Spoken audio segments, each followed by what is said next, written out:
Sure. A very good evening to you all. Good Uh, evening, sir. Good evening. we'll start the program. Before the program, we'll have a small invocation prayer. We have this young lady, Vaishali Vyas, who will be singing a 1 minute uh, sloka for us. And after that, we'll start the program.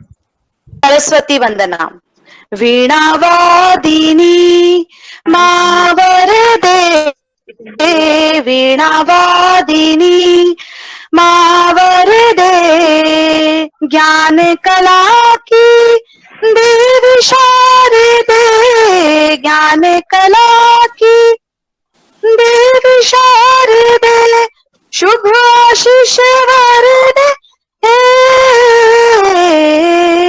वीणावादिनी मा वरदे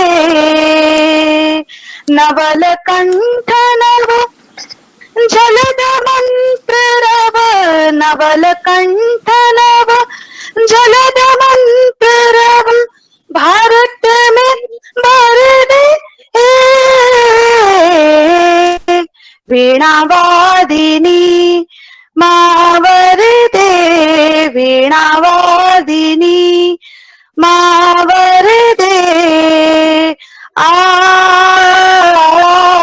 आ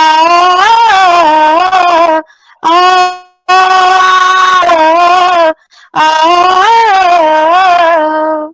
thank you Thank you, Dhanyawad, Vaishali ji. Now we start with the program. Before that, mm, as you all are aware, India, especially, we are passing through a very grim period. We had the last 10-15 days unprecedented this pandemic second wave attack. I just take 30 seconds sloka and pray for a speedy recovery of everybody. And Sarve Bhavantu Sukhina, Sarve Santu Niramaya, Sarve Bhadrani Pashyantu, Ma Kashyat Dukkha Bhagvavet. All it says is, may everybody be well, may everybody be happy, may everybody be free of diseases, may there be enthusiasm and consciousness, and may there be no sorrow. Thank you very much. We come straight away to the topic. Ladies and gentlemen, a hearty welcome to you all. Very hearty namaste, irrespective of wherever you are. Good morning, good evening. I started the program. As you all know, the topic, you're all aware, it is what happens to Afghanistan after the US troops have left. And to discuss this, we have a very eminent panel today consisting of two defense officers and a former diplomat, uh, Ambassador T.P. Srinivasanji. He is a special guest today. Please extend a hearty welcome to him. Sir, namaskar. And we have Lieutenant General C.A. Krishnan, a very decorated soldier, former Deputy Chief of Army Staff. He is there to give his insight. And Krishnan ji, namaskar. And then we have Brigadier Suresh Nair, another decorated soldier, somebody who is very experienced in his field. So we have these three speakers. Now, before I call upon them, we have a bit of introductory talk, which will be, who will set the tone of the webinar in the form of one is Colonel Madhavan. He is one of our own directors, and he is also the treasurer. He looks every bit a treasurer. You know, this okay. Now he's a terrain analysis specialist. So he'll be giving something on the terrain of Afghanistan. Apologies to those who are specialists in the field. It is only to give a little idea about why is Afghanistan so important. Then after that we have Group Captain Rajshekhar Mehta, is a Shaurya Chakra, and he's a PhD scholar. He'll be giving. He's a General Secretary of Indus International Research Foundation, which is our think tank, and he'll be giving a little about the background. So, without any further delay, I call upon Colonel Madhavan. Go ahead, Colonel Madhavan. Thank you very much, sir.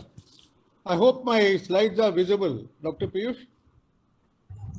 You have to start present now. Also, I have some very eminent people. By the time I'm getting a slide here, we have Dr. Ravindra Kulkarni. He is one of the topmost mathematicians in the world today. He has more than 45 years of experience teaching all over the world. He is normally based in New York, but these days is in Pune. He is also heading an organization like ours. So, Dr. Kulkarni Sahab, हार्दिक स्वागत है आपको. Is it visible now, Dr. Piyush? Yes, sir. Madhavan, sir, visible. You can go ahead. Thank you. Thank you. Thank you, Vijay sir, and thank you, Dr. Piyush. Good evening and good morning, ladies and gentlemen. I will give you a terrain overview of Afghanistan and the contribution of India in Afghanistan. As we all know, Afghanistan is a landlocked country. It is surrounded by Iran, Turkmenistan, Uzbekistan, Tajikistan, India, and Pakistan. Kyrgyzstan is further to the north, as is China. There is a small portion of Afghanistan which touches China, but it cannot be used for any communication or any other purpose.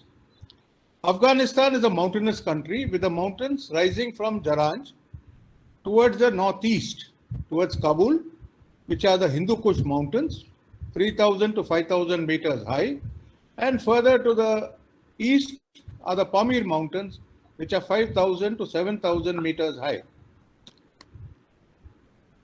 The towns and provinces.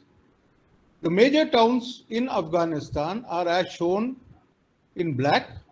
Kabul has got a population of 42.73 lakhs. Kandahar is 6.14 lakhs. Herat is 5.56 lakhs. Mazar-e-Sharif is 4.69 lakhs. Kunduz is 3.56 lakhs. And Jalalabad is 2.63 lakhs. The letters in green are the provinces. Today, Afghanistan has got 34 provinces. The details of the population in each of these cities is available on our website, indusresearch.in. This whole presentation has been uploaded there. Afghanistan rivers, as it is, the rivers emanate from the high ground in the Hindu Kush mountains and go either to the southwest, west, northwest, or southeast. The longest river is Helmand, 1150 kilometers, which disappears into the Sistan marshes around Zabul. The Harirud River or the Herat River flows 1100 kilometers into the Karakum Desert. The Salma Dam, the famous Indo-Afghan friendship dam, is on the Harirud River. The Morghab River flows 850 kilometers into the Meri Oasis, again just south of the Karakum Desert.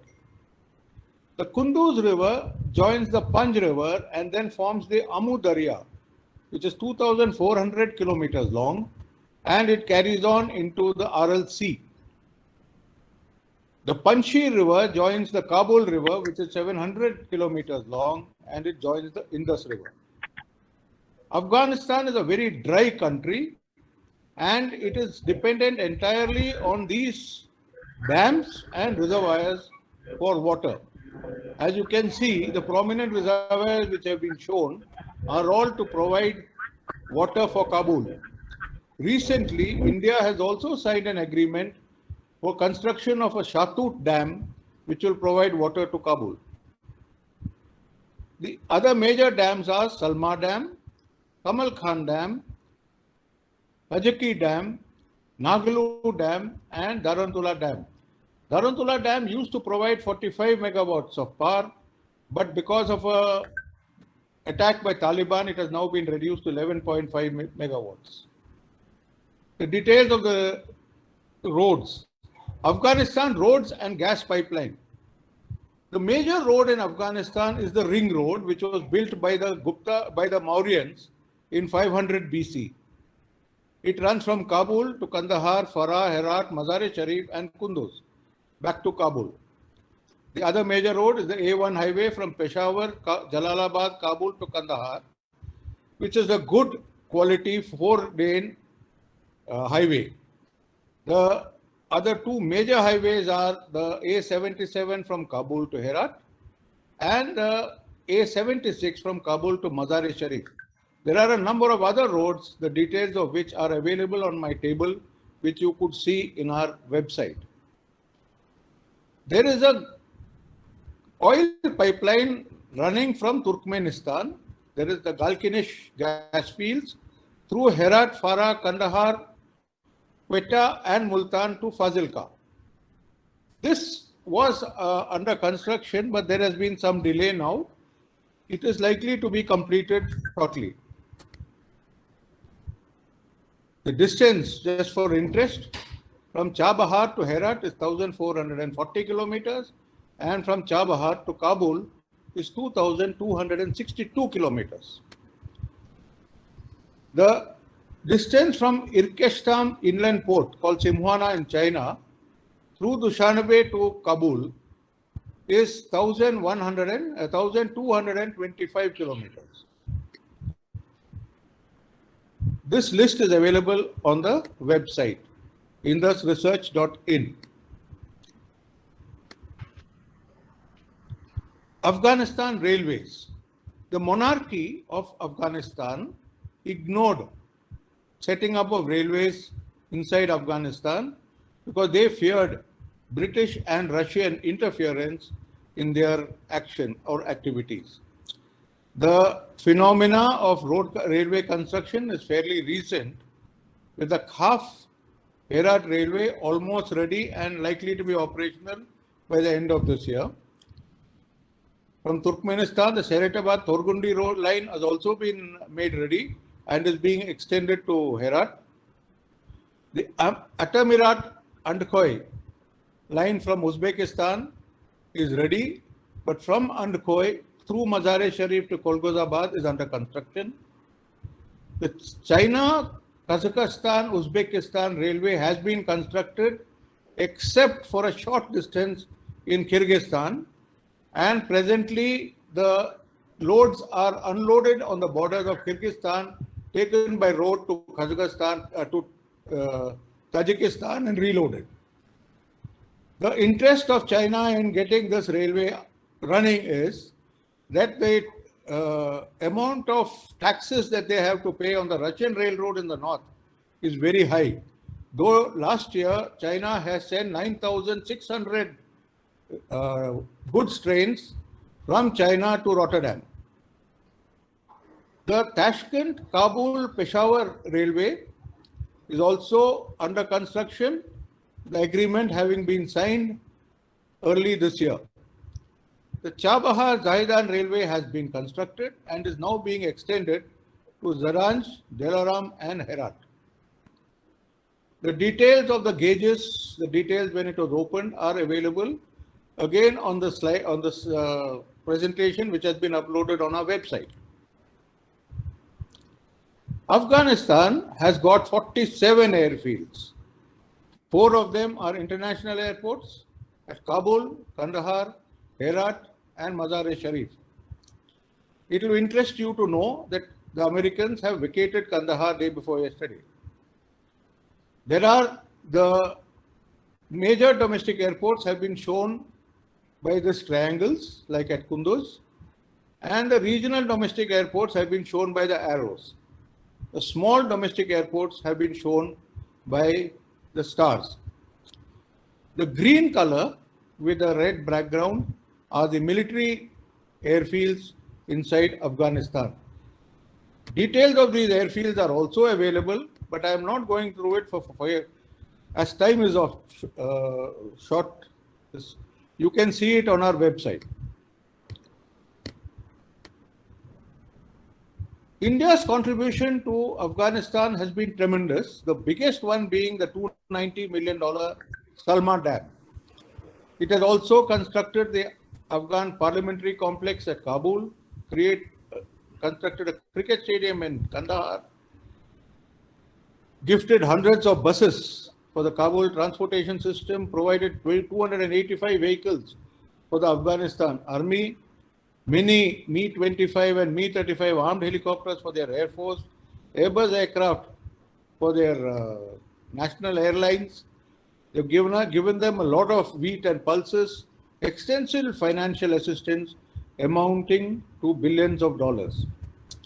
I have finished here and I now hand you over to Group Captain Rajshekhar Mehta, who will be telling you about the history of Afghanistan. Thank you very much. Can I ask Colonel Madhavan a question? Yes, sir, please. One question, Colonel Madhavan. You have written a very wonderful and exhaustive treatise on the Tibetan infrastructure and terrain. Yes, sir. What, according to you, are 2 or 3 very important key strategic differences between the terrain here, which you just described, and the terrain in Tibet, China? So both the places are mountainous and both are considered as the roof of the world. However, the amount of roads and railways which are available in Tibet is far more than Afghanistan. Afghanistan has just started improving its own roads and railways, whereas in Tibet it is already existing because the Chinese have used a lot of their funds for improving the infrastructure recently, sir. Okay, thank you, Colonel Mahadevan. I just intervene. I got a small request to all the viewers. May I request you all to hold your questions till the end of the program, because we have the ambassador waiting and then we are very tight for the time.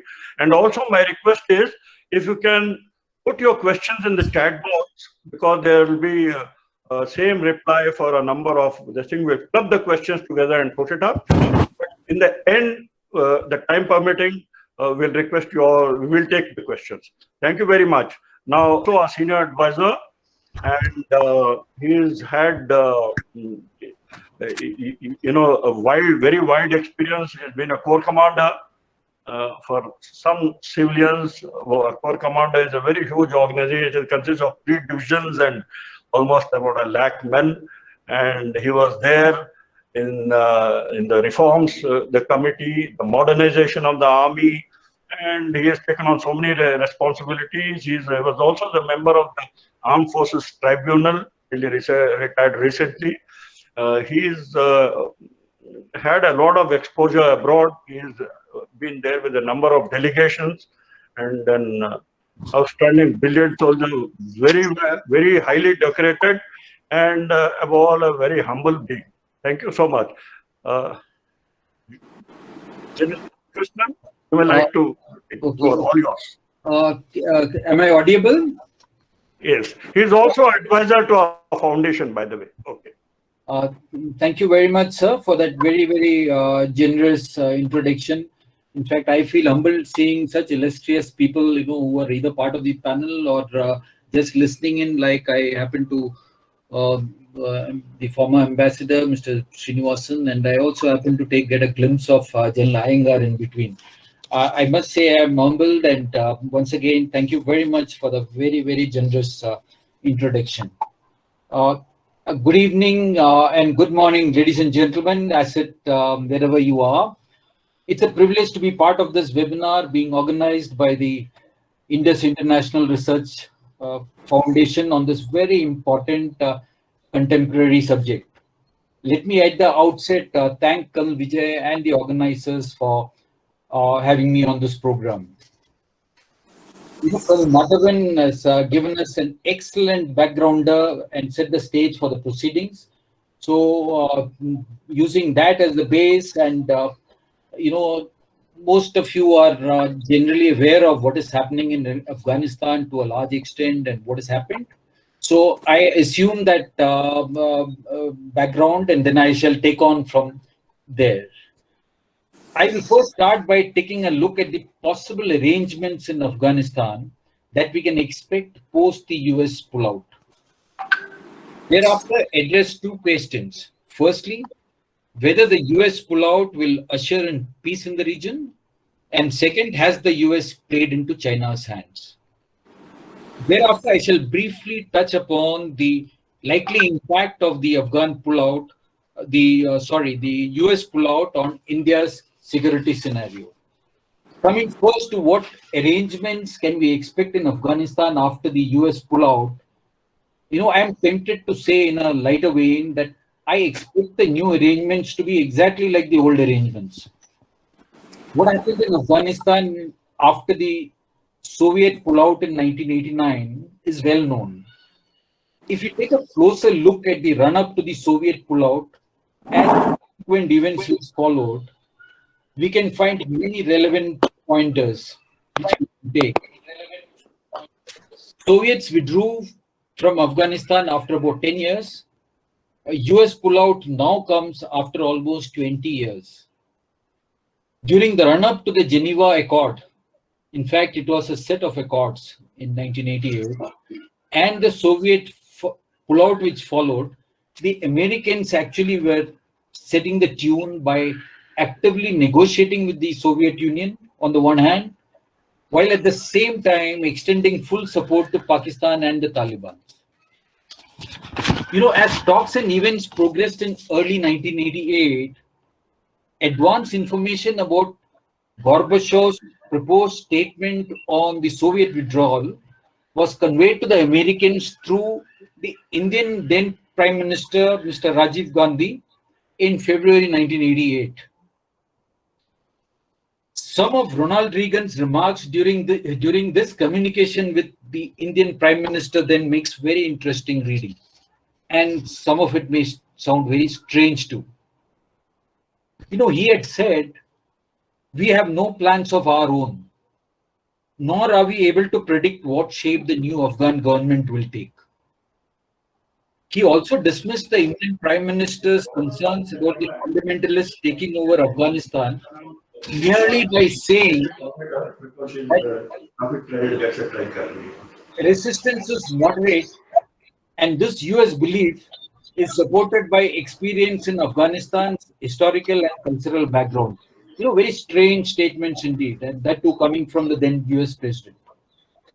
During negotiations with the US, Gorbachev was appealing to them to make Afghanistan actually a test bed to show to the world what US-USSR cooperation can achieve in resolving global conflicts. He even supported Najibullah's proposal for a UN-monitored free and fair elections in Afghanistan. But the irony was, at that stage, it was very strange. Just imagine the Soviet Union appealing for establishment of a democratic setup in Afghanistan.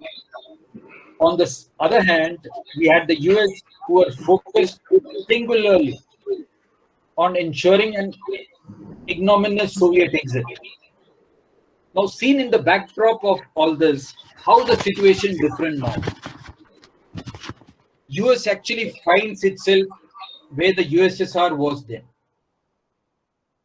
And Ashraf Ghani is exactly where Najibullah was. Pakistan more or less finds itself where it was then, a kingmaker of sorts, but a bit confused and anxious this time, looking at the uncertainty ahead and its own pathetic and economic and political situation. China shadow looms, Taliban is more seasoned now, Russia stays involved, Iran is watching closely, and so are Saudi Arabia and Turkey. And we have the groups like ISIS, Al-Qaeda, Jaish-e-Mohammed, etc., who actually are now seeing new opportunities in Afghanistan. Ladies and gentlemen, if the Afghan government stays, its lifespan will certainly be much shorter than Najibullah's regimes post the Soviet pullout. And the grouping of Taliban, Haqqani Network, Al-Qaeda and Pak ISI in Afghanistan today holds sway. And that's the ground reality. We also have a situation where the ISIS may actually carve out some areas for itself in Afghanistan. So with all this, it is difficult to see any mutually agreed arrangement coming through in Afghanistan, although one can look at some possibilities. Possibilities such as an arrangement for power sharing between the Afghan government and Taliban, it's possible, but an arrangement like that may not last. There are far too many contradictions. Taliban taking control is another possibility, but there will be geographical voids in their control, leaving out large areas. Another possibility is the Afghan government, today's Afghan government remaining in control. But again, it may not last, and it entirely dependent upon how much support it gets, from whom, and in what form. We also have the possibility of splintered control. In other words, total anarchy. So it is this haze that we see when we try to visualize or crystal gaze the likely governance arrangements in Afghanistan post the US pullout. I must also add, 9/11/21 is still some distance away. And we cannot rule out more surprises coming our way before we actually hit that date. Let me now address the question, will the US pullout usher in peace in this region? My simple, straightforward answer is unlikely. Neither the Afghan government nor Taliban has control over the whole of Afghanistan. Considering the contradictions in their stated vision for way forward, it is very difficult to see the two working together. When you come to Pakistan, while it has created dependency for Taliban and exercises influence over it, Pakistan is really speaking in no position to dictate terms to the Taliban. Moreover, TTP factor actually makes things even more complex. Factions like the ISIS, Al-Qaeda, Haqqani Network, Jaish-e-Mohammed, etc. will certainly exploit the opportunity to be seen as more assertive. Will the UN get involved? No, that's a moot question. What is more important, ladies and gentlemen, is there are far too many players and stakeholders. And sadly, no one entity would like anyone else to get a predominant foothold. So that is where we are. So seeing all this, post the US pullout, the only thing that looks certain to me is uncertainty and more violence. Let me now come to the second question. That is, has the US played into China's hands? My answer again is, I really do not think so. The US Central Command, with its bases in the Middle East, keeps the region under close watch. With Pakistan firmly under the Chinese clutches and state of affairs in Afghanistan being what it is, there is nothing that the US was gaining anyway being in Afghanistan other than throwing away dollars, taking hits, and earning ill will of Afghans. Also, ladies and gentlemen, we have a situation today where the Islamist fundamentalists are now too widespread globally to be suppressed by actions in Afghanistan alone. In fact, I would go to the extent of saying that Pakistan may be a bigger fountainhead of Islamic fundamentalist poison today than Afghanistan. If the US asks itself three questions today: one, what was the objective when they came in 2001 to Afghanistan?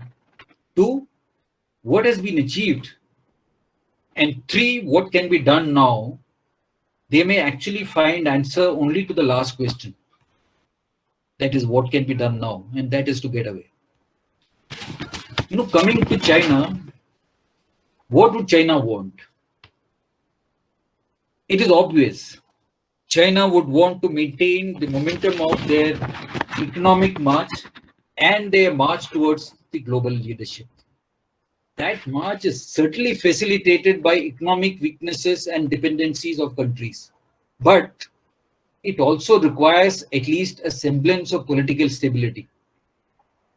So under the existing circumstances, the last place that China would want to be involved in or invest would be a faction-ridden, ravaged, unstable Afghanistan in turmoil. In fact, to my mind, China was in a very happy situation where the US had outsourced to itself all the dirty jobs in Afghanistan, which gave China the opportunity to pursue its geo-economic interests in the region without undue worry. Whether it was the CPEC or mining in Afghanistan, China could go about it quietly without bothering too much about the turmoil in the region.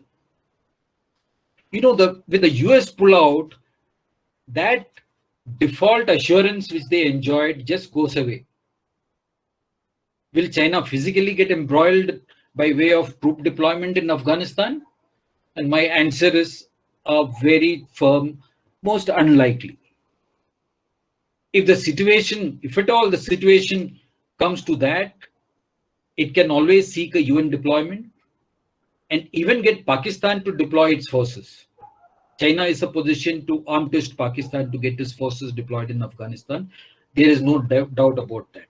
And in exchange, giving Pakistan a guarantee against any Indian threat on its borders. Ladies and gentlemen, there could be differing views. But in my opinion, Joe Biden's call for an unconditional US pullout, apart from being an action in absolute desperation, is also telling the Chinese, here is the Afghan mess, you are welcome to clean it up. The backdrop of whatever I have covered so far, let me now briefly touch upon the likely impact of the US pullout on India's security concerns. The best case scenario for India, to my mind, is the Afghan government remaining in place, even with some power sharing arrangement. And the worst case scenario is Taliban snatching power. An unstable neighborhood is certainly a cause for worry. And Afghanistan may become a safe haven for groups like the ISIS, Al-Qaeda, Jaish-e-Mohammed, etc. They may even find it easier to attract recruits from India. As far as the Kashmir militancy is concerned, with the far greater vigil that now exists along our borders, it is unlikely to be impacted much by the US pullout. However, it is the political situation in J&K that has the potential to be whipped up and must be addressed without delay. Elections and restoration of an elected government must take priority. India must stay engaged in Afghanistan in our own way. We have to hedge our bets by reaching out to even to Taliban, by reaching out even to Taliban, without, of course, undermining the Afghan government. The External Affairs Minister's recent statement welcoming talks between the Afghan government and the Taliban, to my mind, is a step in the right direction. We must shed our inhibition in talking to Taliban.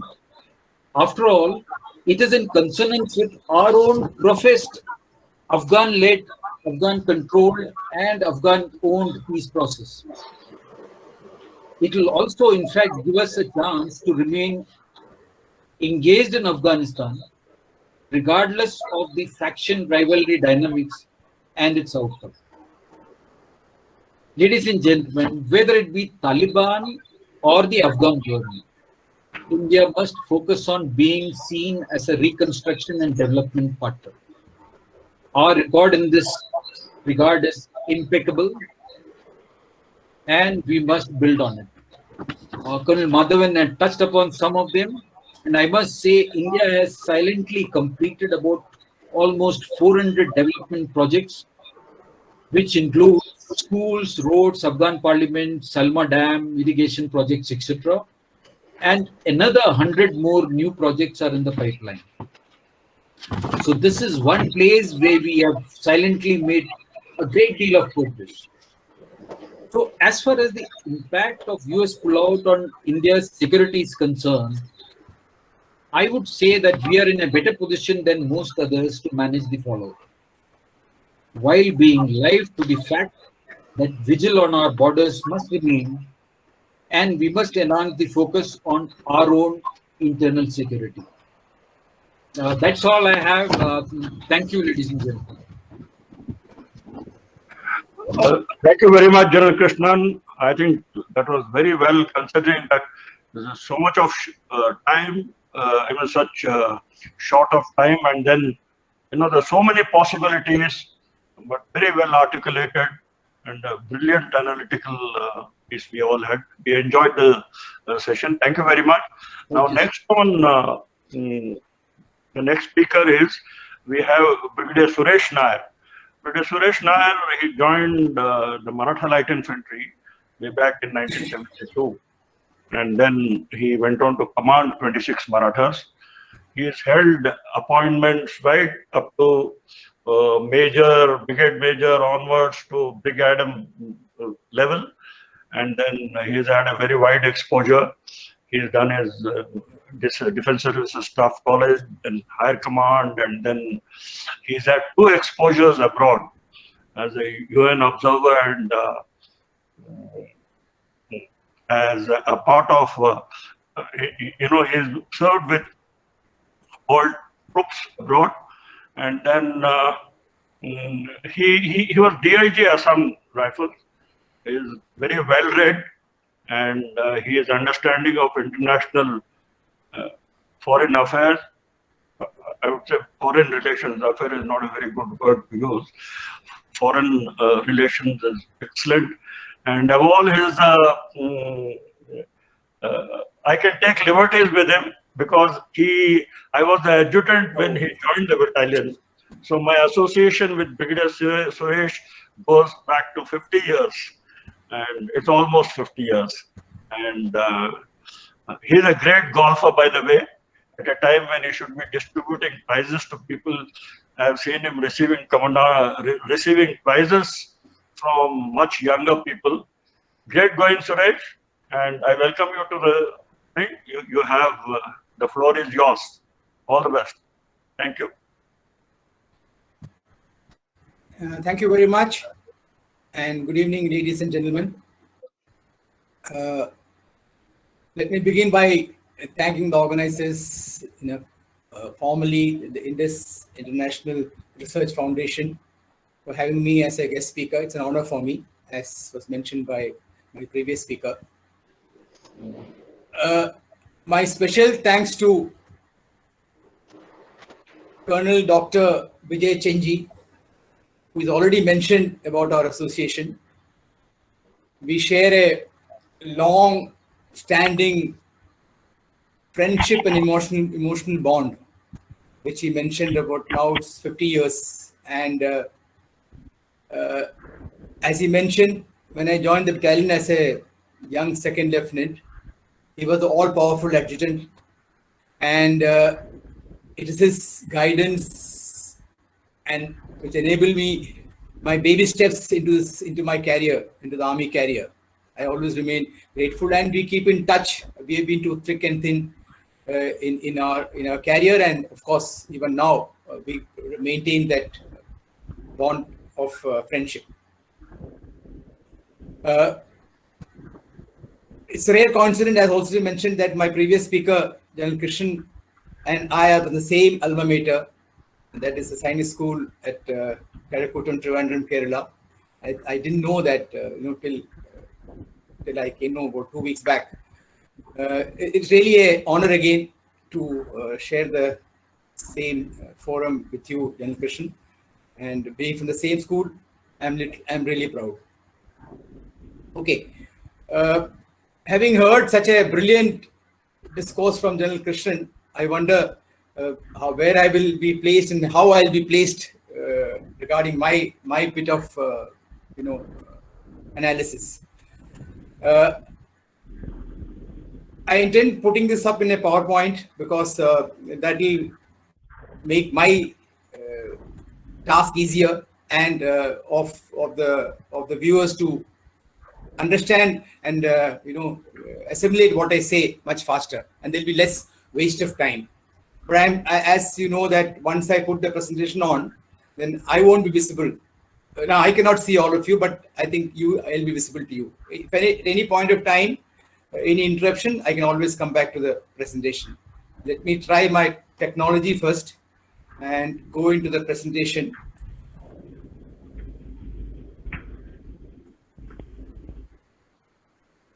Yeah.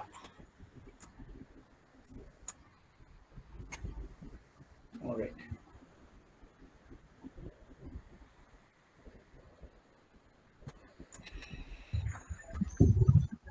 Yeah.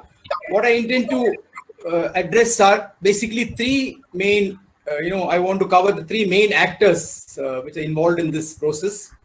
That is the Taliban, with of course a question that will the Taliban remain preeminent post this process? Of course, this is a very easy to answer, and most analysts agree that they will remain preeminent. We will analyze and see. Then, along with that, some discussion on the various Taliban groups, whether there's any meeting ground and what will that mean to that will lead to. And the next player is the Afghan government. It's already been covered to an extent by General Krishan. I'll try and elaborate a little more. Will the government of Afghanistan be able to hold out?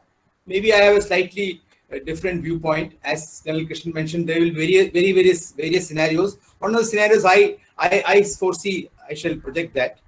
And the next issue will be whether the US withdrawal, was it a huge mistake, a blunder, an error, or as General Krishan mentioned, should have happened. The last issue is a perspective which has already been covered by him, so I will skip that. That is about the worst and best case scenario for India, which I will skip. Okay, now coming to the first issue of Taliban preeminence, or will they have the preeminence? As you know, the Taliban support mainly comes from Pashtuns, who form the majority in Afghan demography. That's almost 46%. You can understand how Taliban's popularity arises from the demographical layout of Afghanistan. Mainly from the southern eastern borders of Afghanistan as well as the western borders of Afghanistan. It is an ethnic Pashtun nationalism that they want to create this, Pashtun Republic, which they refer to as Islamic Emirate of Afghanistan.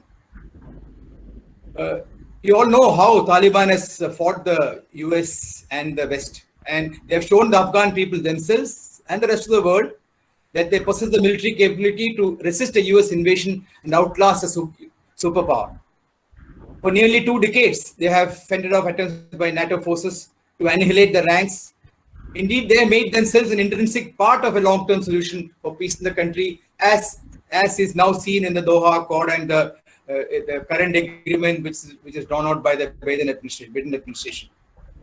The new agreement drawn out by the current US president and the looming US exit places Taliban without doubt in the strongest position they have ever been in this war in 2 decades. Just to recap, as of March 2021, the group controls 19% of all districts in Afghanistan. In more than 66% of Afghanistan's districts, Taliban controls either the entire district or large areas of it, or else all areas outside the district center. That's a very considerable hold on the country's geography. The recent fighting in Helmand province, capture of Dehla Dam and Nark district in Bardak province, which is considered a gateway to Kabul, which happened just a day before the ceasefire leading to Ramzan, which these fighting and the capture portends the deadly future which is lying ahead. All this gives them a significant leverage in negotiating with the government. They are aware that Kabul will be forced to concede to many of their demands. They are quite aware because of the significant areas they have under control. See, the Taliban, they are loath to change their ideals. They will not change their ideals. They do not respect democratic norms of universal suffrage, free and fair elections, They don't respect minorities. And what I see, if they choose the path of violence to take over Kabul than reconciliation, they would perhaps have squandered a great opportunity to be recognized as a legitimate power center. The Taliban are not pressed for time and are waiting patiently for this moment. A complete US withdrawal, a slow surrender of democracy, and a return to Islamic Emirate of Afghanistan that the group installed and commandeered in Afghanistan from 1996 until losing it to the US invasion in 2001. So you can see the wheel has turned almost a full circle. Now, seeing if there is a meeting ground between the various Taliban groups to make them stronger than what they are now, there is a distinction sought between the good Taliban and the bad Taliban, which has come up basically between the Afghan Taliban and the Pakistan Taliban. The Pakistan Taliban whose targets are in Afghanistan. But prudently, there is no such difference. To begin with, the Afghan Taliban and the Pakistan Taliban, the Tehrik-e-Taliban weren't always separate entities. In 2008, when the TTP first came up under Baitullah Masood, his chief patron was Mullah Omar, the chief of Taliban. Masood himself had been very close to Taliban regime in Afghanistan and declared a governor by Mullah Omar in 2004. So there is a lot of affiliation between the two in a sense.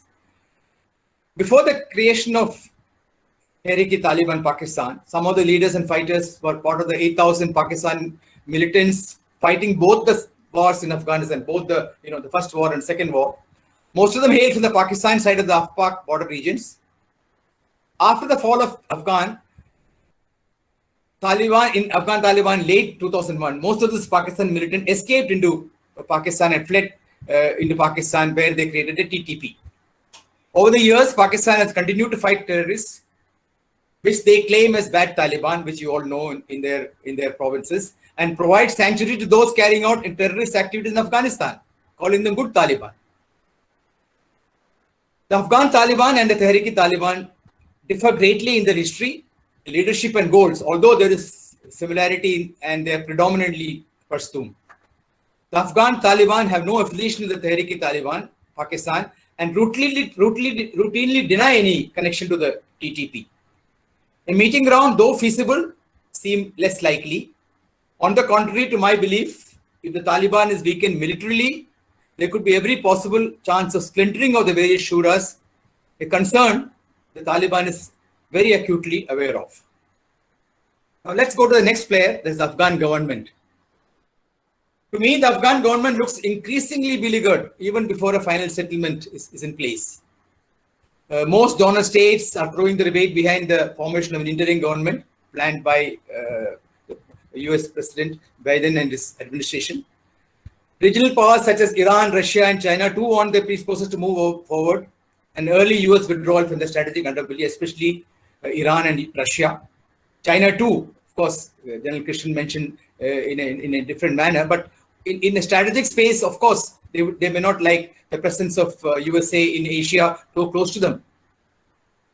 Should the UN in the forthcoming meeting succeed in securing the support of the European Union, the UN is going to hold a meeting soon, as laid out in the plan by USA. If the European Union, as well as Iran and India, agree to an interim government formation, the Afghan leadership will have little room to maneuver diplomatically. They'll have to wriggle out. Very, very difficult for them once all the states come together. Therefore, the Afghan government must present an alternative vision for a peace settlement, which they haven't done so far. They have not come out with any plan, which could have domestic and international support, especially from strong allies such as European Union and India. If they project such a proposal, probably that could be accepted and that could be tried out. Given that many regional countries, including India, Iran, and Russia, do not want a Taliban-dominated government, there may be room to present a plan that shares power with the Taliban, but does not give them the level of domination that current proposals are suggesting. I'm not anyway saying that such an agreement will hold, but at least it can be given a chance. In any of the scenarios that ultimately take shape, there will certainly be a period of intense struggle between Taliban and the current dispensation, as there is very little likelihood of any power sharing agreement between them. That is for sure. That's what all of us, are foreseeing. It could be will be a self-reliant Afghan national defense and security forces versus the Taliban. Now, what about Afghan National Defense Security and Security Forces, that is the ANDSF? Over the years have transformed themselves into a battle-hardened force, successfully facing up to the challenges posed by the Taliban, IS, and many other entities, of course, firmly supported by the US and the West. ANDSF strength is approximately 281,000 in comparison to Taliban's 60,000 cadres, of which the core strength is much less, and remaining are mostly militias and those who joined temporarily for money and other gains, even from outside Afghanistan. Over a period of last 2 decades, the ANDSF has matured with generational changes. The training provided by NATO forces, complemented by India and few other countries, has seen the emergence of a new army and an officer cadre, especially the officer cadre, confident to take on the leadership roles. It is like their cricket team, which it's a very, very confident cricket team which they have. So I feel this is their resilient and redefined the Afghan National Army. The old army leadership, drawn from Soviet and Mujahideen era self-styled generals, have given way to a more professional army. Many of us may not realize it, but as you see the battles going on, it is not an easy going for Taliban anymore. Support of the US and like-minded countries like India will of course be very crucial to help ANDSF take on the challenge of Taliban. The major challenge for ANDSF will be lack of quality air support. If the US and West can provide air support for launching special mission operations against the Taliban, ANDSF could make major dents into Taliban military capabilities, even forcing a split within the Shuras or enabling breakaway groups. I am being very optimistic. However, the shift in military power from the United States-led forces in Afghanistan to the Afghan forces after the American withdrawal could very easily go awry, as we are all guessing and contemplating. Now, let us see. Has the US committed a huge blunder? That is the question being asked by most. Has the US committed a blunder by its withdrawal from Afghanistan? Of course, General Krishna has given a very good understanding of the subject. I'll try and deliberate a little more on that.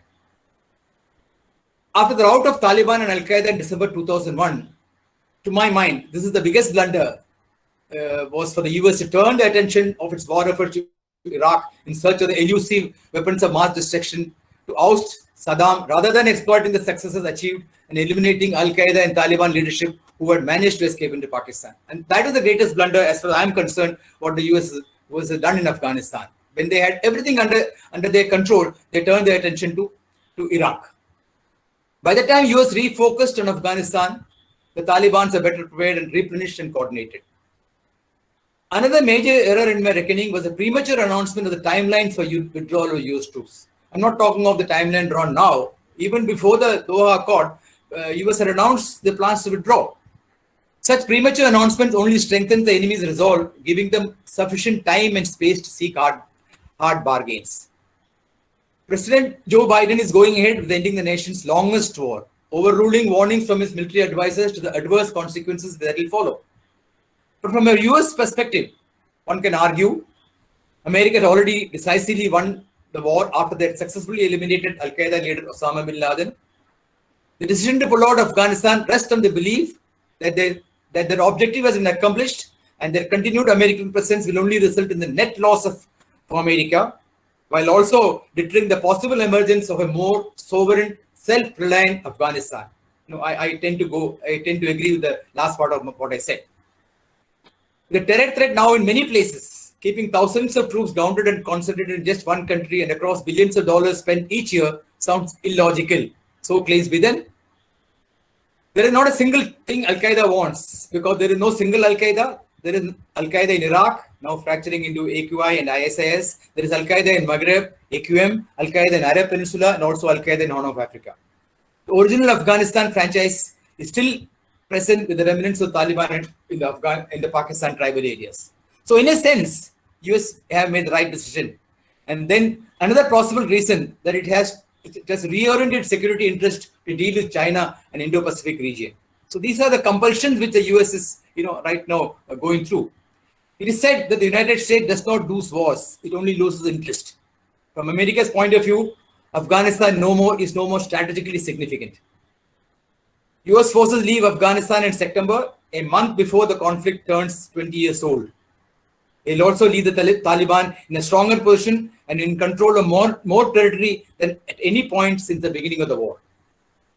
Along with the US troops, nearly 18,000 of the US contractors will leave back to the country. This is a very important issue because most of the war has been, given to this 18,000 US contractors to fight, and the US is just in the background. Otherwise, with about 2,500 troops, it's just not possible to hold sway as they are doing now. US troop withdrawal will lead to heightened instability in Afghanistan with potentially troubling security implications for the region. There is no doubt about it. Now,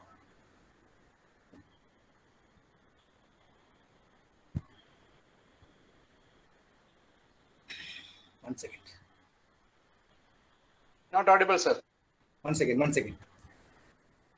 Now it's okay. Okay. One second. Yes, now it's okay. This scenario has already been given out by General Krishnan. So I'll just go through the best case scenario. Oh no, sorry, this is not the one. Leave this. Okay, this has already been covered. So what I would say in the end that one second. I just missed one slide. Okay, let's happen.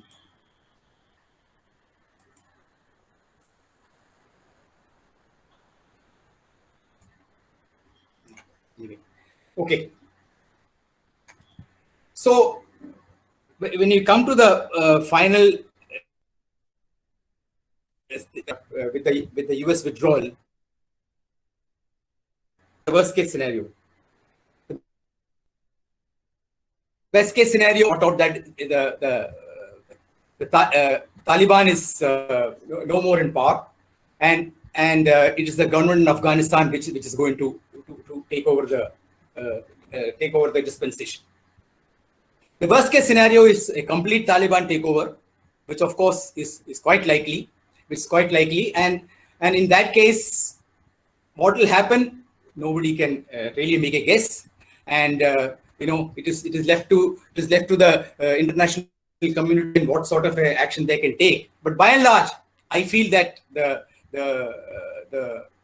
Afghan National Army and the Afghan Defense Forces is quite capable of handling this threat, and they will, I think, to a point, keep the Taliban at bay and be able to get the situation under control. But should the things go bad, one can't say, and what portends the future, one cannot be sure. But I am quite confident that the Afghan National Defense Forces will hold their sway and will be able to keep the Taliban at bay, and hopefully Taliban will realize and join the peace process in a peaceful manner after demilitarization. That's the best case scenario we can hope for. But whichever case comes to the fore, it is for the international community to deal with it. But I'm sure that the restructured Afghan Defense Forces will be able to deal with the situation. That's all I have in my part of the presentation. And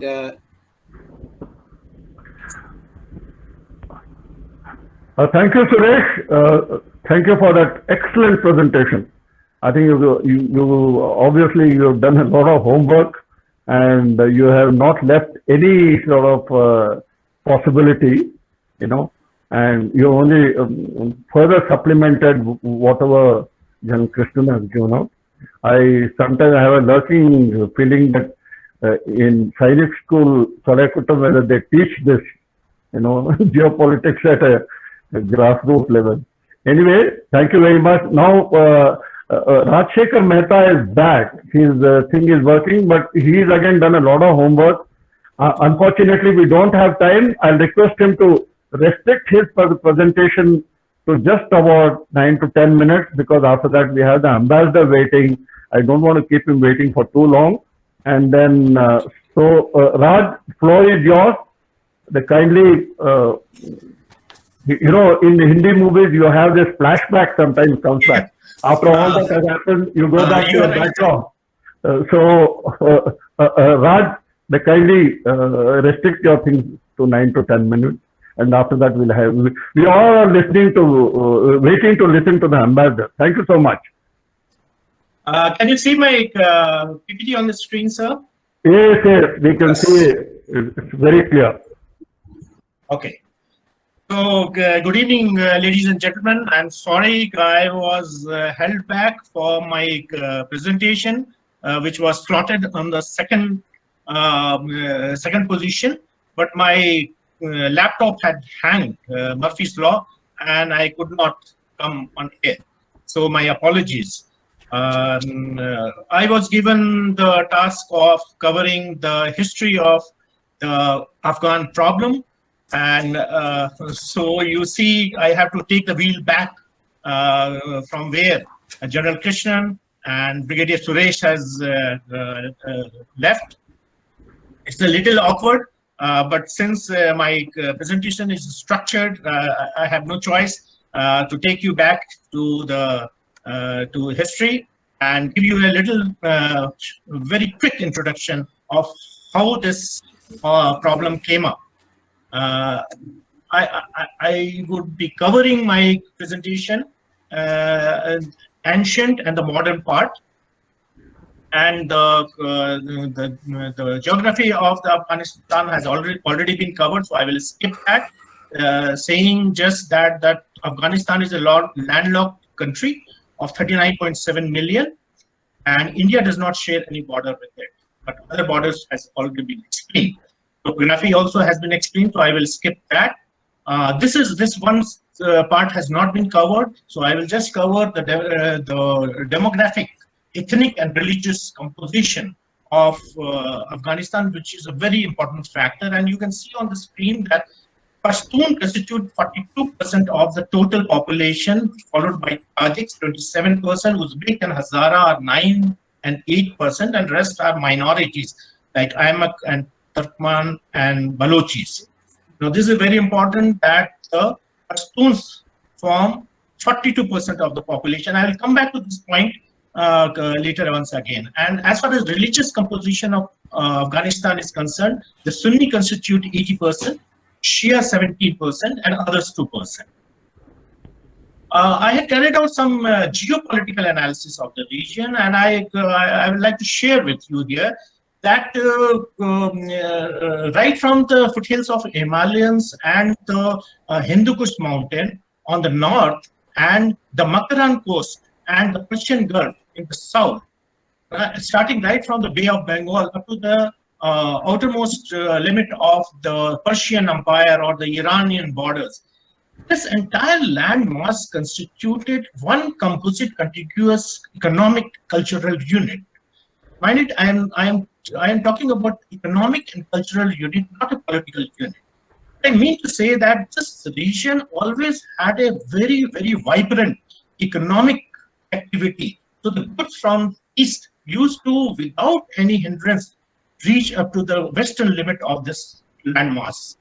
And empires had come and gone, kingdoms were made and unmade, but the people-to-people contact had never stopped in this region.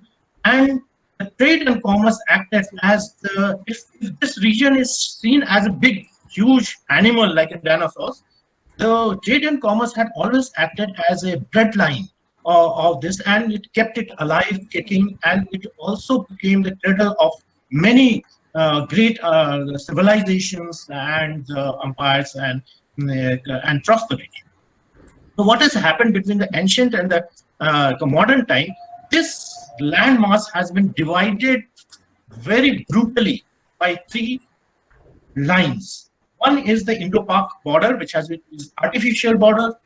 Second is another Durand line, artificial border between Pakistan and Afghanistan. And the third is, of course, the Afghanistan and Iran border. Now these three lines have completely cut off this animal into 4 pieces. And now the blood doesn't flow from this side to that side. You know how difficult it is for the Iranian gas pipeline to come to India through crossing these borders. And it is a pity that India's total foreign trade, this region constitutes only 3% of the total foreign trade. So this is what these lines have done. Now, another interesting thing I want to share with you, that this region of Pakistan and Afghanistan, from geopolitical point of view, constitute a transition zone. The transition zone is the zone where 2 or more civilizations meet. Mind it, I don't say civilization clash. 2 and more civilizations meet. This is where Indo-Gangetic civilization, Buddhism being part of it, had been exerting pressure from east to west in this region. And from the west side, you know that Persian, Greek, Arabic, and Turkic and Mongol had applied their civilizational pressure on this. And this belt has always been in flux. This is one feature of this. As I told you, Afghanistan was always ruled by the foreigners for 2,500 years of its history, by Persian, Greeks, Arabic, Turkic, and the Mongol, and also was ruled for some time by Gupta Empire and the Mauryan Empire in 305 and 250 BC. The first time the indigenous dynasty that ruled Afghanistan was Hotak in 1707. It was followed by the Amritsar Bali or Durrani, in 1774, who set up the indigenous dynasty which ruled till modern time, the Durrani dynasty, the lineage. I will just cover a little recent history of how we have come to the stage from which General Krishnan and Brigadier Suresh had taken over. So I will just give a very fast recount of the recent history of Afghanistan. Modern boundaries of Afghanistan were shaped by the Anglo-Russian rivalry of the 19th century. They were the consequence of the 3 Anglo-Afghan wars. The British lost the first war miserably in 1842. Second led to the Russian and the British officially establishing the boundaries of present-day Afghanistan in 1893 as a buffer zone between them. In this arrangement, British retained effective control over Kabul's foreign affairs. In the Third Anglo-Afghan War, 1919, Amanullah Khan defeated British army and declared Afghanistan free from British domination. Since then, Afghanistan celebrates this event as the National Independence Day. Amanullah Khan was a progressive leader. He tried to modernize Afghanistan society by making elementary education compulsory, by banishing wage system, and by introducing co-education system in Afghanistan. These reforms alienated many tribal and religious leaders, leading to the Afghan civil war, in which Amanullah Khan was deposed and later his successor Nadir Shah was also assassinated in 1933.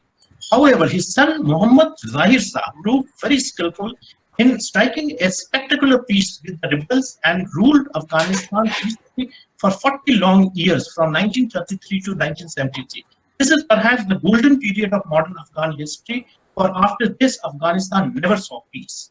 In 1964, King Zahir Shah tried to democratize the governance by introducing multi-party system and a bicameral legislation. This gave birth to extremist parties like PDPA with its Khalaq Parcham factions led by Taraki and Barak Karmal respectively.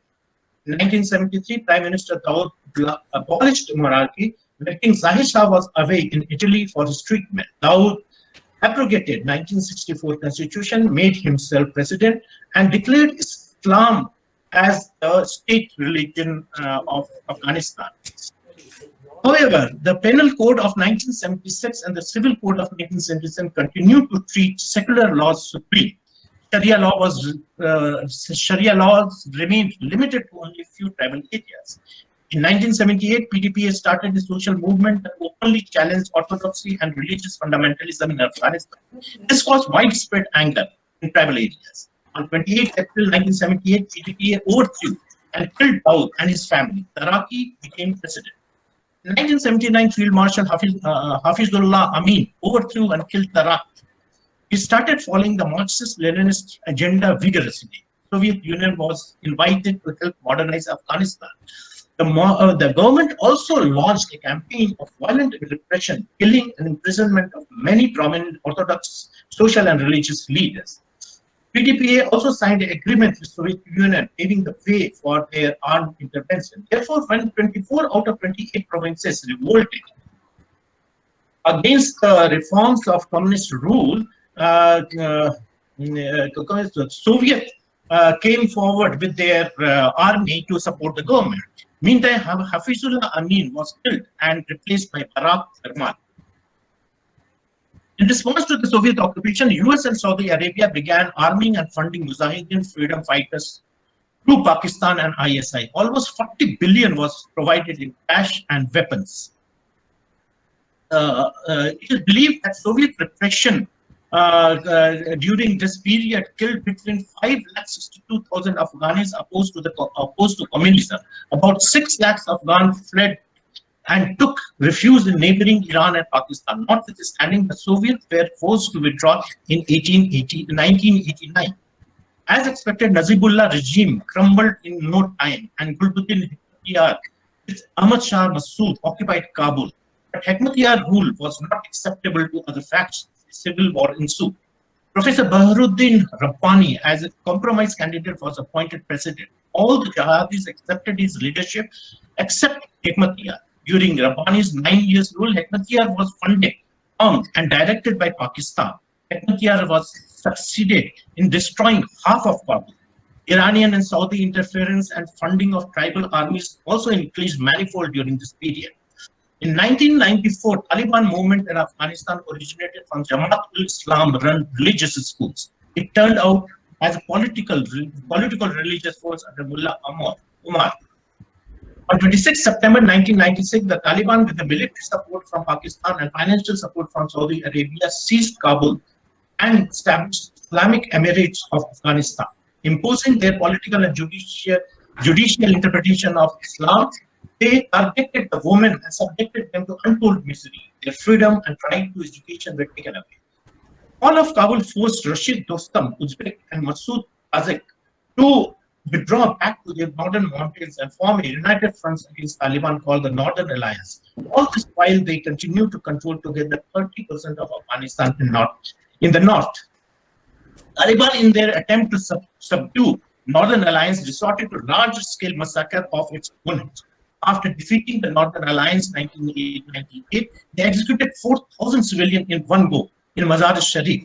Shias and Hazaras were also their main targets. It is believed that the Taliban army that captured Kabul in 1996 had 28,000 Pakistani soldiers, 20,000 regular from the Pakistani Frontier Corps, 3,000 were Arab and Central Asian militants, 14,000 were Al-Qaeda members. Afghani nationals numbered only 14,000. After the Mazar-e-Sharif debacle in 1998, Masood was the only leader left in the Northern Alliance to reckon with. He was popular, progressive, and provided stability to his area of control. As a result, many Afghans started migrating to areas under his control. Masood believed that without Pakistan and Al-Qaeda assistance, the Taliban would fall. Knowing that popularity of Masood constituted most formidable danger to the Taliban agenda, he was assassinated by Taliban very dramatically on 9 September 2001. On 11 September 2001, when the Al-Qaeda attacked the Twin Tower, killing 3,000 US citizens, US asked the Taliban government to close down Al-Qaeda bases and hand over Osama bin Laden. When Taliban refused, Operation Enduring Freedom was launched. The US and the British forces joined the Northern Alliance in their fight against Al-Qaeda. By December 2001, Taliban fled into Pakistan, regrouped, and resumed their attacks on Afghanistan again. Intense battles saw loss of many more lives. On 2nd May 2011, Osama bin Laden was killed at Abbottabad by Americans. By 2010, peace efforts began with the US seeking reconciliation with the Taliban. US has declared that it will finally depart from Afghanistan by 11 September 2021. This is where we are today and discussing. Yeah. Raj, if you don't mind, we'll just conclude, and I now invite Ambassador T.P. Srinivas. And thank you, Raj, for a very detailed thing. I wish we had a little more time. Now, our last and the final speaker is a very distinguished former diplomat, Ambassador T.P. Srinivasan. Sir, welcome once again. And he was a permanent representative of India at the UNO, a very prestigious post, as you all know. Was a former ambassador in Australia, in Austria and Slovenia.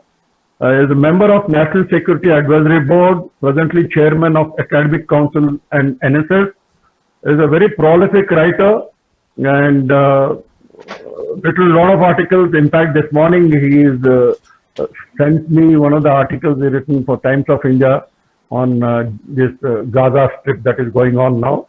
And he's author of a number of books, and he's a well-known figure. You can always see him on the TV and so many of the things. And we are very privileged to have you, sir, and we are all waiting to listen to you.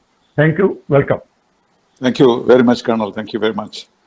I think the organizers have given me a great advantage by placing me after the three speakers who have dealt with the issue in great detail.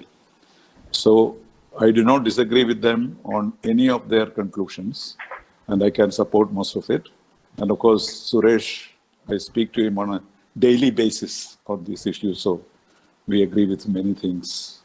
But what I'd like to do is to tell you some glimpses of the Afghanistan question, which I have seen personally, to throw some light on the future.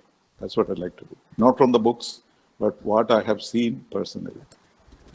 First thing I'd like to say is that many of my colleagues speak of an Afghanistan endgame, but none of these three speakers talked about an endgame, which I like, because what's going to be is not an endgame. It will be another interregnum in the history of Afghanistan. That is the first point. Whatever may be the dispensation arising after the Americans leave, it will be a temporary phase. And what it will lead to is something that we can speculate, and maybe I can talk about it at the very end. The point that I'm going to mention to you is the process of Mrs. Gandhi supporting the Soviet intervention in Afghanistan. I don't know how many of you know the details of it. Mrs. Gandhi was already elected Prime Minister, but she had not taken over. Charan Singh was still Prime Minister. And middle of the night in December 1979, I got a call from the Soviet ambassador saying that I'd like to see the Foreign Secretary here and now. It was the Foreign Secretary, Mr. Sathe, had just arrived from Beijing, and I was his special assistant. That's why I was called. So I called the Foreign Secretary and said, what do I do with the Soviet ambassador? He said, no, don't allow him to come in his car. You take him in your car and bring him to me, because I don't want the world to know that the Soviet ambassador was here. Anyway, that was one. It was difficult for Ambassador Varanso to fit into my Fiat car, but we managed that.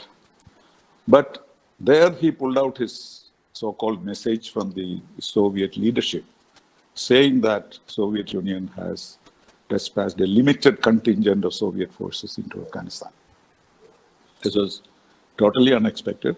And Mr. Sathe reacted exactly as an Indian diplomat would do, because he appreciated the information, but he said that in principle, we are against any foreign forces occupying any country. And he said, but I'll report to the Prime Minister tomorrow and then get back to you. So we went to Mr. Charan Singh. He was very convinced about what Mr. Sathe has said. And there comes the Soviet ambassador to see Mr. Charan Singh.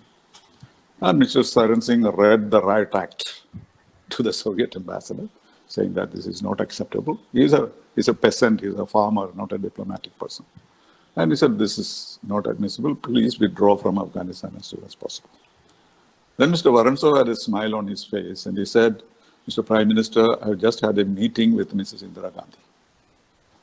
And then he said, she showed great understanding of the Soviet action in Afghanistan.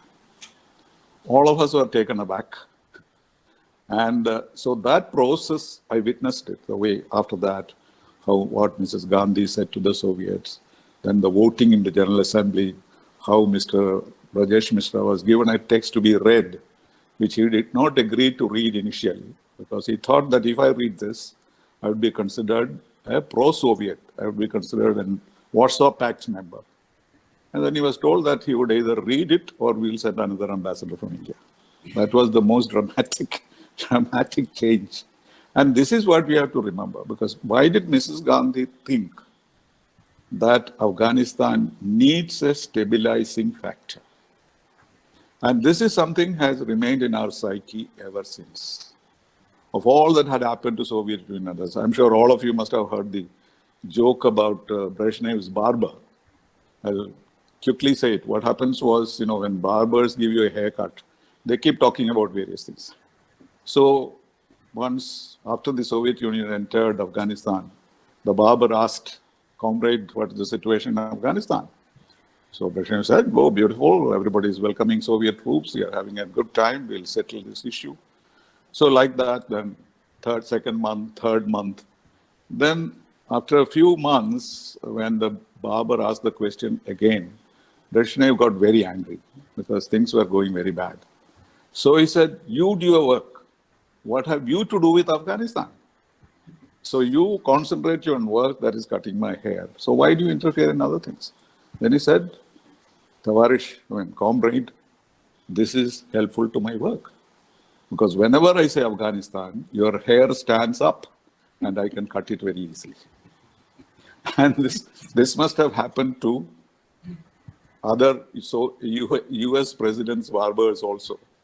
Because anyone who gets involved in Afghanistan has learned this lesson, that it is not a viable proposition to influence developments within Afghanistan decisively.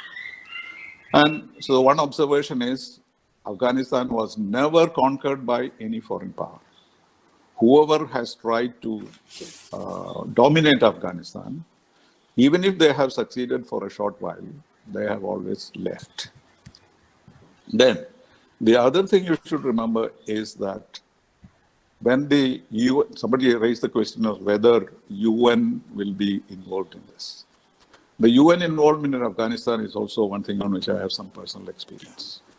There was a person called Benon Sawan, who was an Undersecretary General in Afghanistan during the time of Najibullah. But the situation became so difficult for him that when Mr. Boutros Ghali came to India to meet Mr. Narasimha Rao, he told us that Benon Sawan will probably be killed in Afghanistan. That was the situation that UN had got into. And therefore, he was afraid. In fact, both of them were talking about what a nice person Benon Sawan was. They were talking about it in the past tense. That was the kind of difficulty that UN itself had. So I don't know whether these two anecdotes give you any new light on what we have to expect in Afghanistan. The other point that you have to remember is the American experience in Vietnam. Let's have no doubt about it. This is America's second Vietnam. There is no question about it. Because they are not leaving having concluded their work. They are not living happily. They do not feel comfortable that the world order in this part of the region will be any better. So Obama wanted to leave, then Trump wanted to leave, and now Biden wants to leave. We do not know whether he will leave. But our opinion about American position in Afghanistan was guided by the same factors that guided Mrs. Gandhi to take a position in 1979.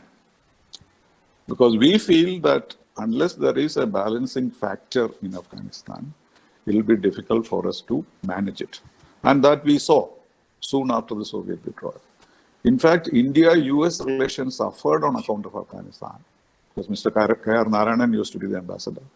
Mr. K.R. Narayanan told me several times, please send me a sentence any Indian leader has said that Soviet Union must withdraw from Afghanistan.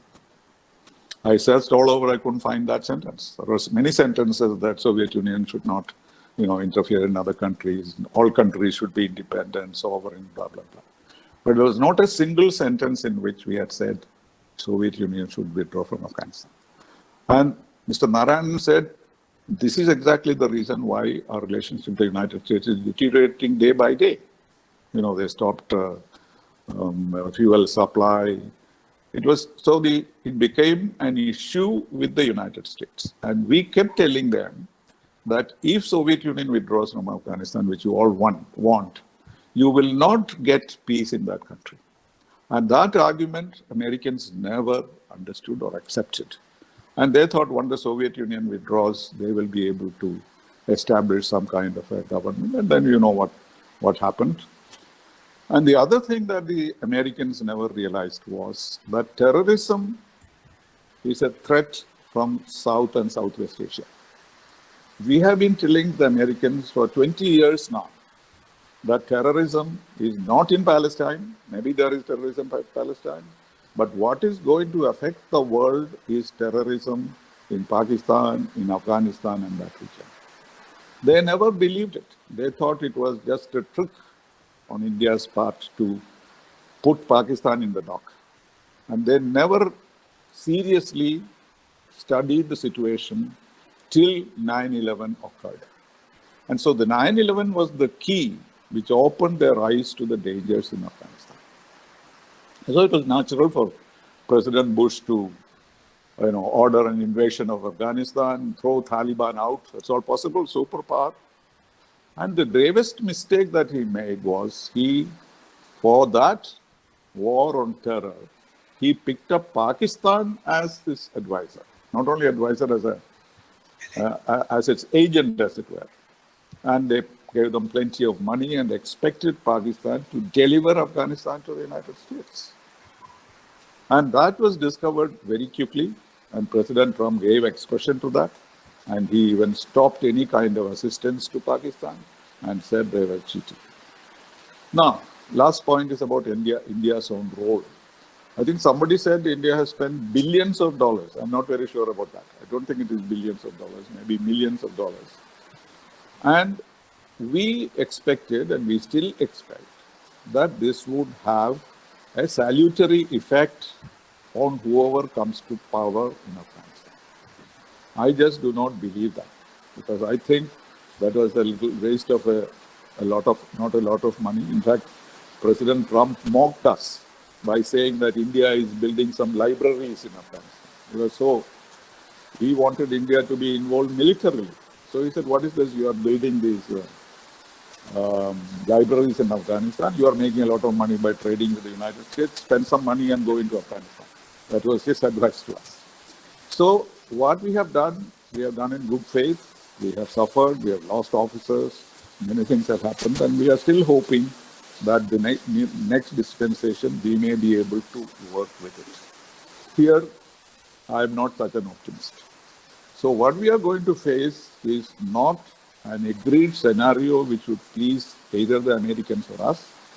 The new situation is being thrust upon us by the circumstances and the background I gave you of how we have approached Afghanistan. And it's all coming true.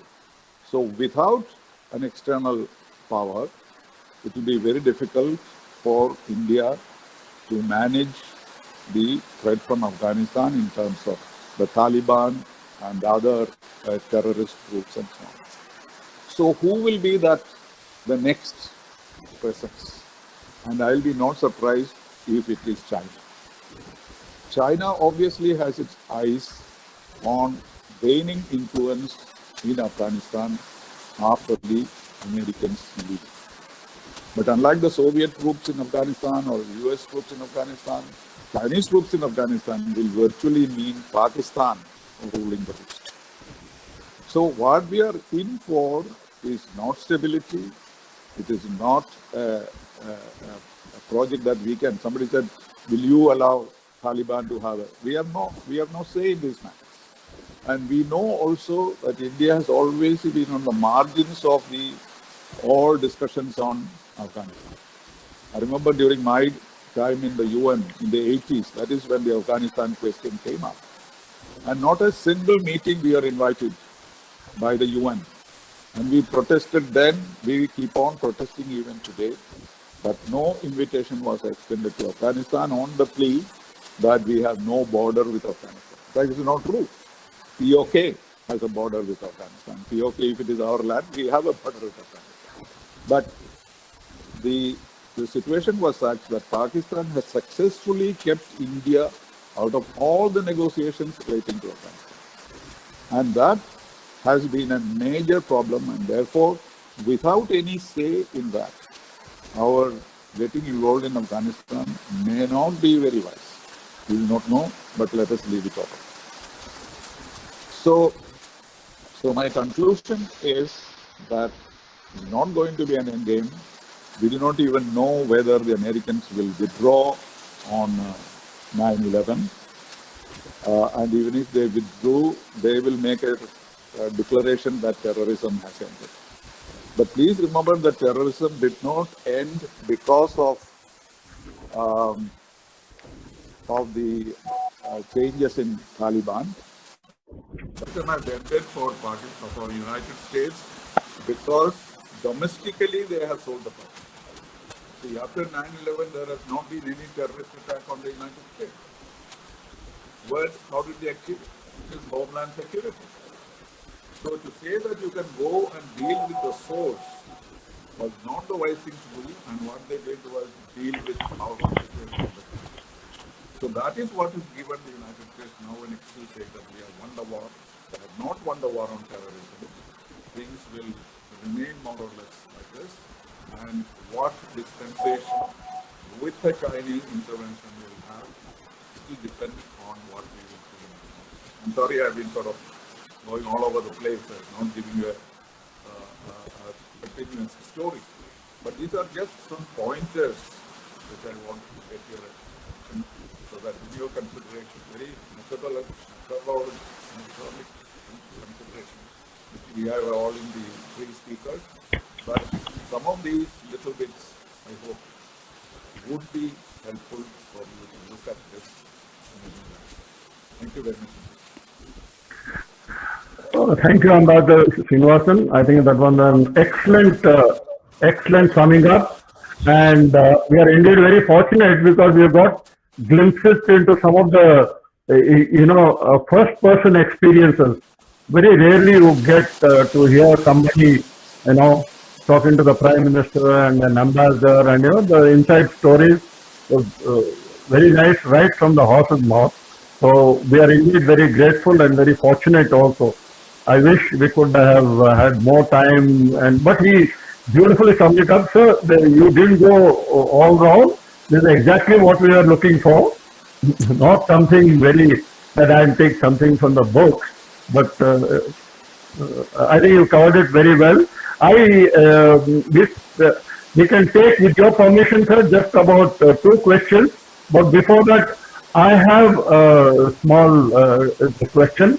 And is there a possibility of United Nations bringing on all the neighboring countries, trying to beef up Afghan government and reduce and neutralize the Taliban to some extent, so that there is a peace in the region? Is there a possibility? Because you've been in the UN and you know how the system works there. Yes, the UN scheme of things, such a situation is not envisaged.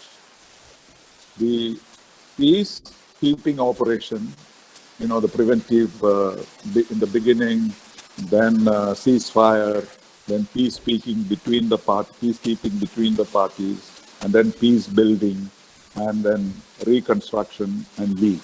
This is the pattern established by the United Nations for any kind of external intervention. The difference was there in the case of Iraq, because it was a full-scale war by the United States. And even that, they did not just go and finish the mission. They carried on, and Iraq was completely vanquished, etc. So in what kind of way can the UN go there?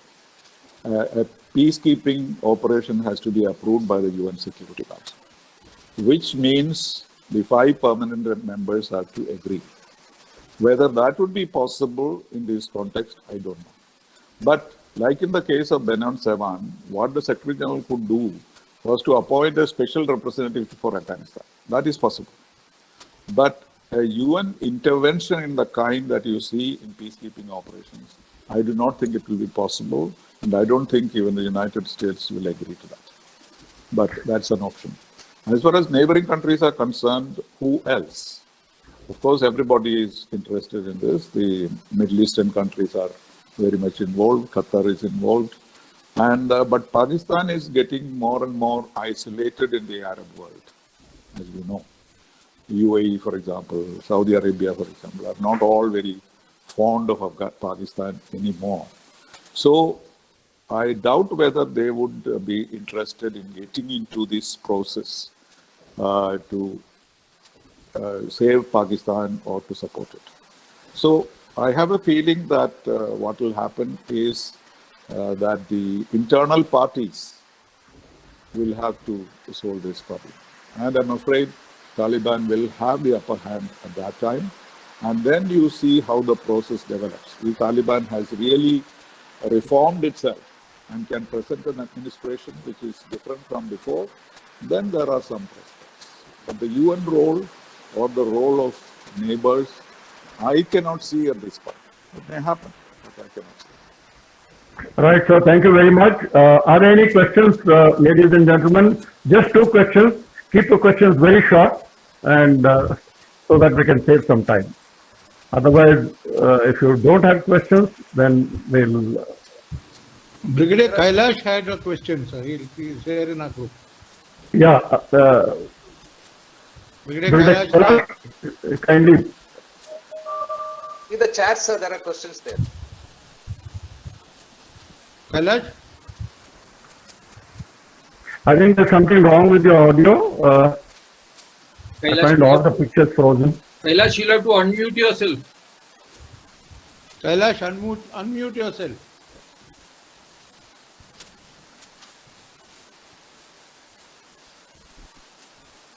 At the bottom of your screen. Yeah. Can you hear me now, sir? Hello. Yes, I can hear you. I don't think we can hear. No, We go to the next question. He's loud and can clear somebody- coming through. Yeah, Kailash. Yeah, can you hear me, sir? Yes, we can hear you. No, there's something wrong with your audio, Brother Kailash. Madhu, can you hear me? 1 minute, sir. I'm just coming up. We all can hear him. So we Yeah, can but hear I him. can't see any of you. Yeah, okay. Can you hear me now? Yes, Yes. I can hear you. We can hear. Okay. So I have to just tell you that. Please switch off I your have got link and come back again. We can hear him. Hello. Yeah, I have just 2 points, sir.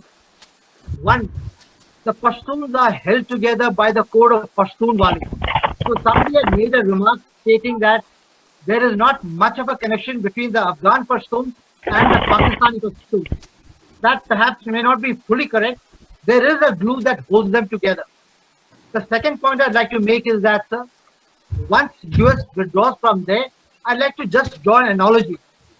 In 2008, the US used to give $3.1 billion to Israel when there was a considerable Jewish traction in the Senate and in the Congress.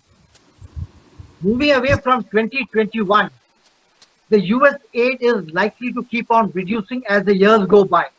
And the end effect of this is going to be felt on the Afghan National Defense and Security Forces. What will happen is that as the aid decreases, the area held by the Afghan National Defense Security Forces will start contracting. And those places may or may not be taken over by the Taliban, given their numerical strength vis-a-vis the Afghan National Defense Security Forces. What is likely to happen is that warlordism will start coming into play in areas where it is not a Pashtun majority. So that is a likely scenario that is likely to happen once the US withdraws from there. Whether it will be a total anarchy or a gradual slip into anarchy, that is yet to be seen. Aid to Afghanistan has to come from somewhere. the way it is going, America will be hard-pressed to give aid to Afghanistan. Whether China will fill in the boots, it's debatable. The third point is China has got a very big stake in Afghanistan. Firstly, it is the regional Asian power, and it would not like to be in the periphery when you're talking about Afghanistan.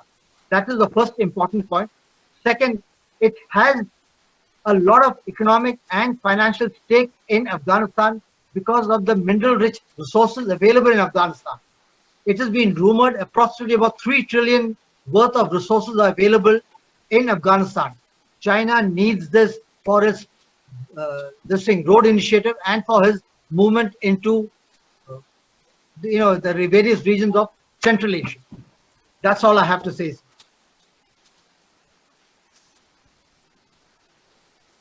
Hello. Thank you, Kelly. Thanks a lot. Well, if it is addressed to me, I can only say that I don't know about the internal situation in Afghanistan to talk about Pashtun, etc. But as far as the China point is concerned, he has just supported the point I was making. But China would be more and more interested in Afghanistan for the very same reason that he mentioned, apart from geopolitical considerations.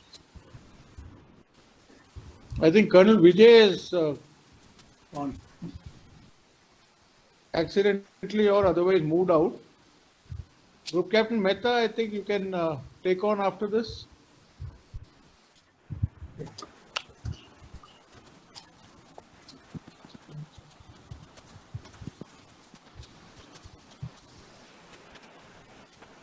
Group Captain Mehta, can you take on after this? Yeah. Do we need to conclude? I think so. We can thank Ambassador Srinivasan, Brigadier Suresh Nair, and General Krishnan. Sandeep sir, Sandeep, will you like to conclude and give the thanks? Just a moment. Before that, there are some questions in the chat box. Kindly see that. Who can take this chat box? Is it visible to you? Okay, I can. Krishnan sir. Yeah, you can. Sandeep, can somebody just take on 2 or 3 questions and throw it, and then we'll take it on.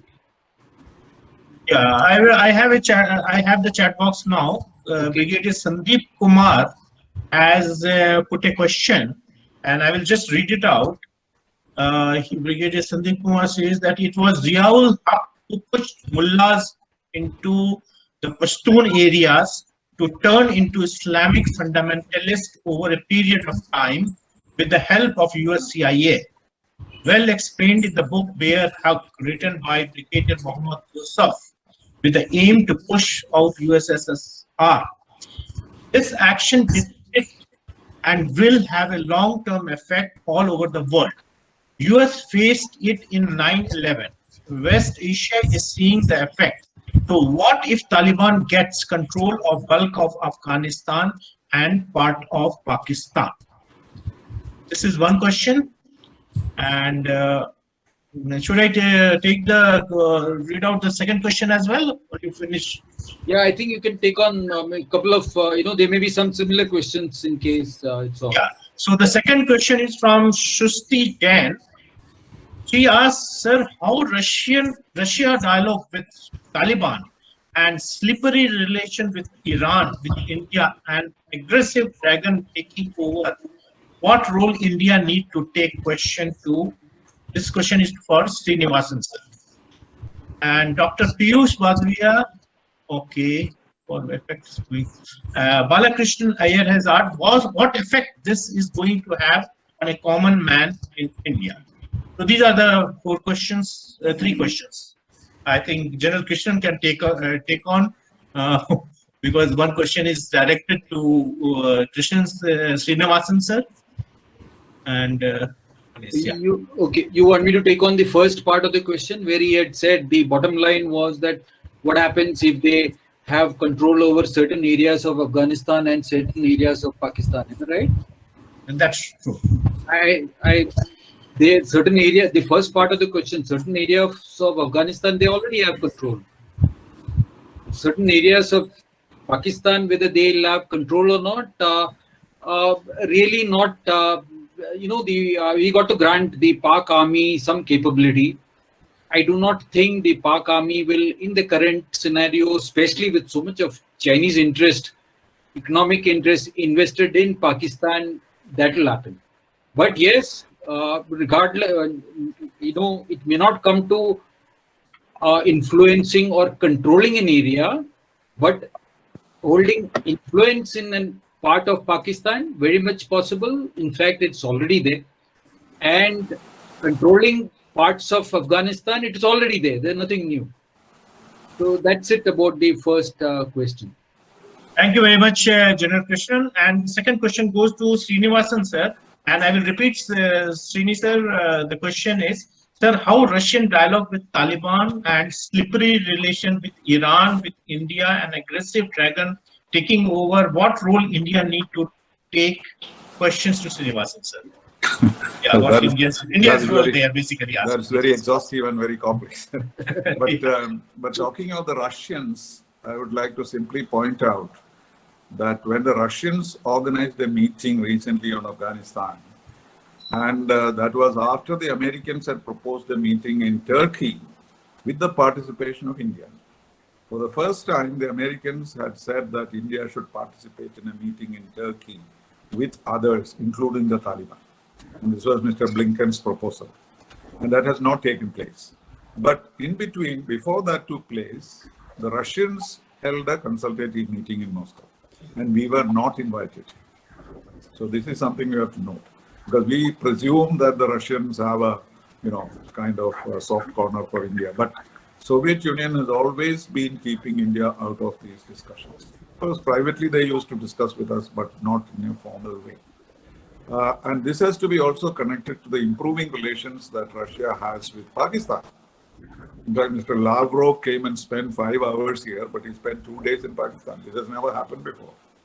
And Lavrov did not meet the Prime Minister. Prime Minister was busy in Bengal at that time. This has never happened before, that a Russian foreign minister would be here and not meeting the Prime Minister. So there is a certain amount of difference of opinion between us and Russians on this. And Russians, like the Americans, are counting on Pakistan to sort out some of these issues. And that is a major disadvantage for us. Though they keep us informed, the key is Pakistan, and Pakistan is growing in importance. And the fact that we are also reportedly, India has never accepted it, that India is also having some discussions with Pakistan under various sponsorships, which has not been confirmed by us, it has been confirmed by many others. And that is also a part of this, because we'd also like to remain in the situation in Afghanistan. And if we have no way of talking to Pakistan, perhaps we may not be involved. So these are things which we have to see how they evolve. But Russians certainly are not taking us into confidence on this. As far as what China will do, as I said earlier, we cannot say what they would do in their kind of present, very assertive foreign policy and diplomacy and so on. So I would not be surprised if they do not take any initiative on Afghanistan through Pakistan and maybe directly. Thank you very much, Srinivasan sir. Sir, Vijay sir, you are back. So I'm back. I think I'll just thank and conclude because we are running out of time. And I would like to express my deep thanks once again to the ambassador and also the other guest speakers, General Krishnan and Brigadier Suresh. And also so many of the viewers, I wish we could take on more questions. I would like to thank